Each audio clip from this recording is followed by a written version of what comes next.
Hello students, welcome to commerce hub. बेटा हम लोग कैश फ्लो स्टेटमेंट कर रहे हैं। प्रीवियस वीडियो में देखिएगा, मैंने कैश फ्लो स्टेटमेंट के ऊपर एक अच्छा वीडियो बनाया है। एक्चुअली वहां पर मैंने कैश फ्लो स्टेटमेंट का जर्नी सिखाया है।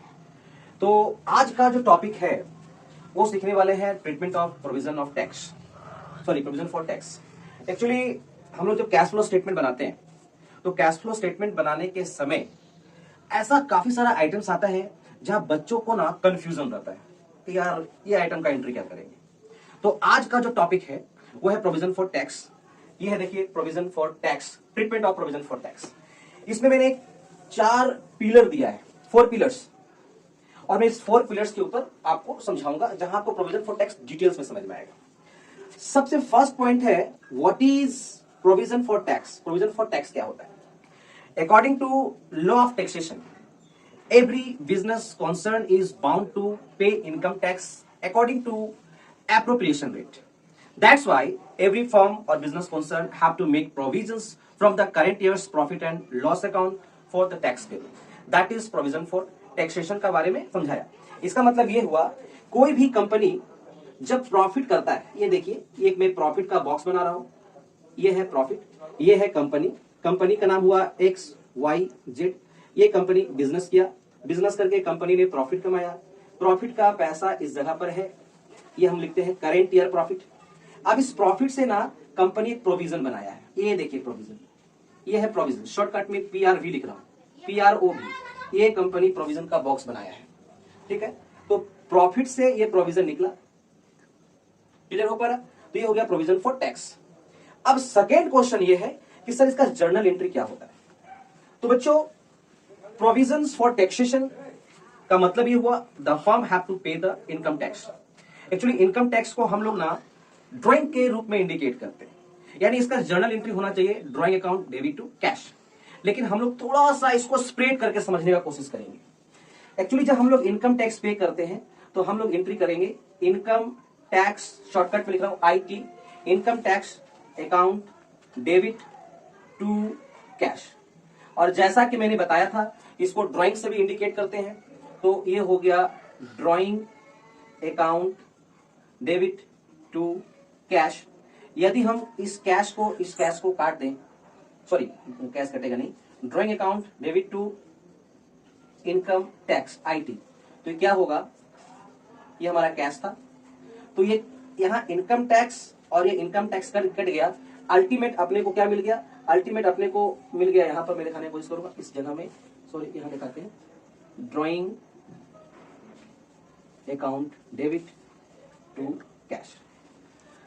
First point I have discuss what is the meaning of provision for tax. Company अपना करंट ईयर प्रॉफिट से ये प्रोविजंस बनाया है। Number 2, what's the journal entry. Journal entry को मैंने 2 पार्ट में दिखाया। एक्चुअली प्रोविजन फॉर टैक्स में हम लोग जब इनकम टैक्स पे करते हैं तो ड्राइंग के रूप में ट्रीटमेंट करते हैं। But question arise, is there any specific formula, is there any specific entry that we can create the journal entry of provision for taxes? Yes, income tax account debit to cash, drawing account debit to income tax, we cut the income tax, we got the entry drawing to cash. Third point है location. Sir ये provision for tax दिखाई कहां देगा अपने को? तो याद रखिएगा इसका लोकेशन को मैं ना 2 पार्ट में इंडिकेट कर रहा हूं। सबसे पहले हेड, हेड, हेड, सेकेंड है सब हेड, सब हेड। याद रखिएगा हमारा जो प्रोविजन फॉर टैक्स है उसका जो हेड होगा हेड एंड सब हेड। एक्चुअली इसका जो हेड है वो है करेंट लायबिलिटी, और इसका जो सब हेड है इसको बोलेंगे short term provision, short term provision. Exam में आपका शॉर्ट क्वेश्चन में पूछ सकता है What is the head and subhead of provision for taxation? आप आसानी से बोल सकते हैं कि सर प्रोविजन फॉर टैक्सेशन का जो हेड है वो है करेंट लायबिलिटी और इसका सब हेड है वो है शॉर्ट टर्म प्रोविजन, ठीक है। अब आते हैं ट्रीटमेंट। ट्रीटमेंट के ऊपर काफी सारा कैटेगराइजेशन दिया हुआ है, मैं उसको एक फॉर्मेट में एक्सट्रैक्ट बैलेंस शीट प्रेजेंटेशन देकर समझाने का कोशिश करूंगा कि आखिर डिफरेंट पॉइंट्स यदि हमको एग्जाम में आता है then how can we treat. तो चलिए देखते हैं treatment of provision for tax in cash flow statement. Actually exam में प्रोविजन फॉर टैक्स के ऊपर मैक्सिमम ये 5 सीरीज से ही क्वेश्चन आता है, ओनली 5 सीरीज। आप ये सीरीज देख पा रहे हैं। फर्स्ट सीरीज में मैंने प्रोविजन फॉर टैक्स लिया, ये मेरा करेंट ईयर है, ये मेरा प्रीवियस ईयर है, इसको आप क्लोजिंग बोल सकते हैं, इसको आप ओपनिंग बोल सकते हैं। तो यहां पर देखिए प्रोविजन फॉर टैक्स हमारा 20,000 है, यानी करेंट ईयर का प्रोविजन फॉर टैक्स 20 ईयर और प्रीवियस ईयर का प्रोविजन फॉर टैक्स जो है 50,000। याद रहे जब ऐसा होगा तो इसका इफेक्ट कहां पड़ेगा, ये देखिए इफेक्ट, यानी हम लोग जो कैश फ्लो बनाएंगे और प्रोविजन फॉर टैक्स जो हमारा क्वेश्चन में दिया हुआ रहेगा, तो अपना माइंड में एक पॉइंट आता है कि सर इसका इफेक्ट कहां करेंगे, इसको शो कहां करेंगे। तो याद रखिएगा इसका इफेक्ट दो तरह से दिखाई पड़ेगा, एक हो गया नेट प्रॉफिट बिफोर टैक्स और दूसरा operating profit after working capital. ये हो गया नेट प्रॉफिट बिफोर टैक्स और ये हो गया operating profit after working capital. याद रखिएगा यहां पर जो करेंट ईयर का आपका प्रोविजन फॉर टैक्स है इसको हम लोग ऐड करेंगे, you can see here, and that is provision for tax of the previous year ₹50,000 given, that is the deducted. इसको हम लोग ऐड करेंगे।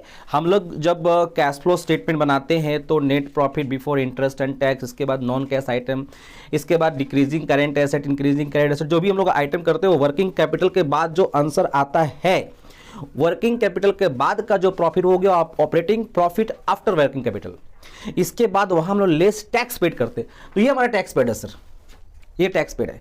तो I think first point clear कराने में मैंने कोशिश किया। सेकेंड पॉइंट है, ये देखिए आपका क्लोजिंग, यानी कि करंट ईयर का प्रोविजन फॉर टैक्स 16,000 है और प्रीवियस ईयर का हमारा प्रोविजन फॉर 20,000 है। और यहां पर मैंने एडिशनल इंफॉर्मेशन दिया है, tax paid during the year ₹12,000। इसको हम लोग शो कैसे करेंगे, आइए इसको एक लेजर से दिखाने का मैं कोशिश करता हूं। एक ये लेजर बनाए हैं, इस लेजर का नाम है, शॉर्टकट में लिख रहा हूं, provision for tax, debit credit, provision for tax account. हमारा ये 2 नंबर का पॉइंट है, ये हमारा ओपनिंग फिगर है 20,000, ये हमारा क्लोजिंग है, यानी इसको ओपनिंग को इधर लिखना है, by balance BD, by balance BD 20,000 यहां लिख दीजिए 20,000। ये हमारा क्लोजिंग है 16,000, यहां पर लिखिए टू बैलेंस सीडी 16,000। ये हमारा एडिशनल इंफॉर्मेशन है, मैंने टैक्स पेड किया है तो मैंने जर्नल एंट्री बताया था कैसे करना है, टू बैंक अकाउंट ब्रैकेट में टैक्स पेड, कितना टैक्स दिए हैं सर 12,000। बैलेंसिंग करेंगे तो हमारा डेबिट साइड ज़्यादा है, तो 12,000 16,000 दैट इज 28,000, यहाँ भी 28,000 लिखिए, इससे इसको माइनस करेंगे, ये 8,000 का बैलेंस आएगा, यहाँ लिखेंगे by statement of profit and loss account. ये हमारा करेंट ईयर का हमने प्रोविजन फॉर टैक्स किया सर, करेंट ईयर का। तो याद रहे ये जो 12,000 है आप यहाँ देख सकते हैं ये माइनस है, और ये हमारा 8,000 रुपया जो निकला है वो करेंट ईयर का प्रोविजन फॉर टैक्स है, ये देखिए सर ये यहाँ का प्लस हो जाएगा। ये था सेकेंड पॉइंट। थर्ड पॉइंट में आते हैं। थर्ड पॉइंट देखिए, प्रोविजन फॉर टैक्स मेरा क्लोजिंग 20,000 है, ओपनिंग 50,000 है, यानी प्रीवियस ईयर का हमारा 50,000 रुपया और हमारा करेंट ईयर का देखिए 20,000। इंफॉर्मेशन है प्रोविजन फॉर टैक्स मेड, हम लोग कितना इस बार करेंट ईयर में हम लोग कितना प्रोविजन बनाए हैं 10,000, यानी इसको यदि हम जर्नल एंट्री से लेजर से इंडिकेट करें तो ये हमारा प्रोविजन फॉर टैक्स मैंने लिखा, प्रोविजन फॉर टैक्स अकाउंट, ये डेबिट और ये क्रेडिट।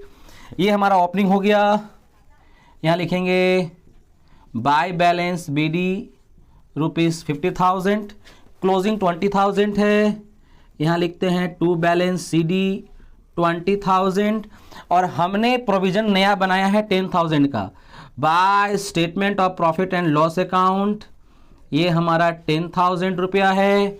इसका जब बैलेंस करेंगे तो ये 60,000, यहाँ भी मैंने 60,000, 60 से 20 गया, ये हमारा हो गया 40,000 और इसको लिखेंगे हम लोग टू बैंक ब्रैकेट में टैक्स पेड। आइए देखते हैं, ये जो टैक्स पेड है, ये जो टैक्स पेड दिखा है इस फिगर को लेना है आपको, ये टैक्स पेड है और ये जो प्रोविजन बनाए हैं याद रखना ये जो 10,000 है ये हमारा ऐड में जाएगा और ये जो 40,000 है ये देखिए ये हमारा लेस में जाएगा सर। ये वर्किंग कैपिटल का बाद का पॉइंट है और ये हम लोग नोट नंबर 1 में जो करते हैं, नोट नंबर 1 याद कीजिए, कैश फ्लो स्टेटमेंट जैसे स्टार्ट करते हैं वहां पर लिखते हैं net profit before tax. Net profit before tax का फॉर्मूला होता है number 1 profit current year minus previous year, propose dividend previous year, interim dividend current year and provision for tax during the year या provision for tax current year. तो ये provision for tax है। ये था information number 3। कभी कभी हम लोग का क्वेश्चन में ये आपका बैलेंस शीट का मैंने एक्सट्रैक्ट किया, मैं लिखा भी हूं एक्सट्रैक्ट बैलेंस शीट। तो इस एक्सट्रैक्ट बैलेंस शीट मतलब बैलेंस शीट में इंफॉर्मेशन दिया हुआ रहेगा। क्वेश्चन नंबर 4 में या सीरियल नंबर 4 में प्रोविजन फॉर टैक्स है but the opening and closing information of provision for tax not given in the balance sheet but in additional information has given that tax paid. जब भी आपको ऐसा दिखाई पड़े तो टेंशन लेने का नहीं, ये जो टैक्स पेड है इसका मतलब प्रोविजन भी इतना होगा और हमने टैक्स भी इतना पेड किया। तो सिंपल सी बात है 50,000 एक बार आपको प्लस करना है, 50,000 एक बार आपको माइनस करना है। आइए पॉइंट नंबर 5 में जाते हैं। यहां भी प्रोविजन फॉर टैक्स है, यहां भी हमारा ओपनिंग कुछ नहीं, हमारा क्लोजिंग भी कुछ नहीं, बट इंफॉर्मेशन दिया है प्रोविजन फॉर टैक्स मेड। यहां पर प्रोविजन फॉर टैक्स सॉरी यहां पर टैक्स पेड, यहां पर है provision for tax made during the year. इसका मतलब हमने जितना मेड किया हमने उतना ही पेड किया, यानी इसका भी सेम इफेक्ट 4 नंबर के जैसा होगा। 40,000 प्लस करना है, 40,000 माइनस करना है। डियर स्टूडेंट्स, अक्सर ये 5 आइटम ही आपको एग्जाम में इफेक्ट करेगा। यदि प्रोविजन फॉर टैक्स का पॉइंट आपका पास एग्जाम में दिखाई दे तो नर्वस होने का नहीं, इस 5 के बाहर नहीं आएगा। Thank you. Provision for tax का मैंने कॉन्सेप्ट क्लियर करने की कोशिश किया। अब आपको नया टॉपिक डिस्कस करेंगे जहां पर अक्सर बच्चे कंफ्यूज होते हैं कि इस आइटम का ट्रीटमेंट क्या क्या होगा। Thank you.